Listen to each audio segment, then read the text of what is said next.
দেখতে দেখতে শেষ হয়ে গেল চলতি বছরের মাধ্যমিক পরীক্ষা। মাধ্যমিক পরীক্ষা চলাকালীন পরীক্ষার্থীদের টানা 10 দিনের চাপ কমল, আর তার সাথে সাথে পরীক্ষা শেষের পর মাধ্যমিক পরীক্ষার্থীদের দেখা গেল আবির খেলতে।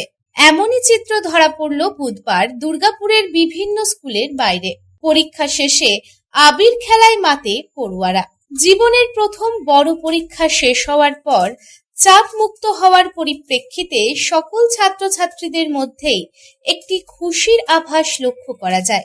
একে অপরকে রং বেরঙের আবির লাগিয়ে আনন্দে মেতে উঠতে দেখা গেল পরীক্ষার্থীদের। সারা বছর ধরে একটানা পড়াশোনা করার পর পরীক্ষা শেষ হতে যেন স্বস্তি মিলেছে পরীক্ষার্থীদের। তাই তাদের বাঁধ ভাঙা উচ্ছ্বাস লক্ষ্য করা যাচ্ছে সর্বত্র। পরীক্ষার্থীরা জানিয়েছেন, শুধু আবির খেলাই নয়, এরপরেও বিভিন্ন পরিকল্পনা রয়েছে তাদের। এ প্রসঙ্গে মাধ্যমিক পরীক্ষার্থী রাজন্না মজুমদার কি জানাচ্ছেন, আসুন শুনে নিই। কেমন হয়েছে? ভালো হয়েছে, খুব ভালো হয়েছে। নিয়ে আবির খেলা কেন? আবির আজকে শেষ পরীক্ষা দিন আমরা প্ল্যানিং করেছিলাম যে আবির খেলবো। রেজাল্ট বলো, রেজাল্টের উপর ডিপেন্ড করছে কোন লাইনে যাব। কি নিয়ে করার ইচ্ছা আছে, কি চিন্তা ভাবনা? আপনি আপনি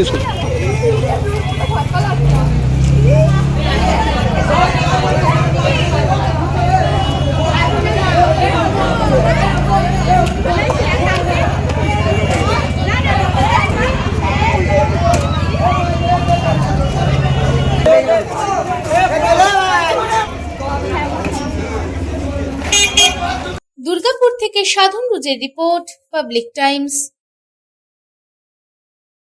স্কিল ইন্ডিয়া গড়তে উদ্যোগী হয়েছে Asansol Ramakrishna Mission Ashram private ITI.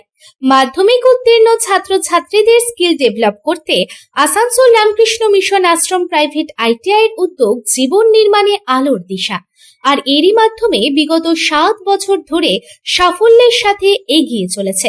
Asansol Ramakrishna Mission Ashram private ITI এর বিভিন্ন কোর্সগুলির মধ্যে রয়েছে ইলেকট্রিশিয়ান কোর্স ও ফিটার কোর্স 2 বছরের জন্য, ওয়েল্ডার ও computer operator and program assistant course 1 বছরের জন্য। শুধু তাই নয়, প্লেসমেন্টেরও ব্যবস্থা চোখে পড়ার মতো। বিভিন্ন কোম্পানি প্লেসমেন্টের মাধ্যমে আইটিআই ট্রেনিদের উজ্জ্বল ভবিষ্যৎ গড়ার লক্ষ্যে এগিয়ে এসেছেন। Asansol Ramakrishna Mission Ashram private ITI থেকে প্রশিক্ষণপ্রাপ্ত ছাত্রছাত্রী উভয়েই প্লেসমেন্ট পেয়েছে। কোম্পানির কর্তৃপক্ষ তাদের দক্ষতা এবং আচরণ নিয়ে প্রসন্ন। তাই আমাদের লক্ষ্য ছাত্র ও ছাত্রী উভয়ের দক্ষতাকে সমান্তরালভাবে এগিয়ে নিয়ে যাওয়া। ভর্তি সংক্রান্ত বিশদ বিবরণ জানার জন্য এখনই যোগাযোগ করুন 7585874749 এই নম্বরে।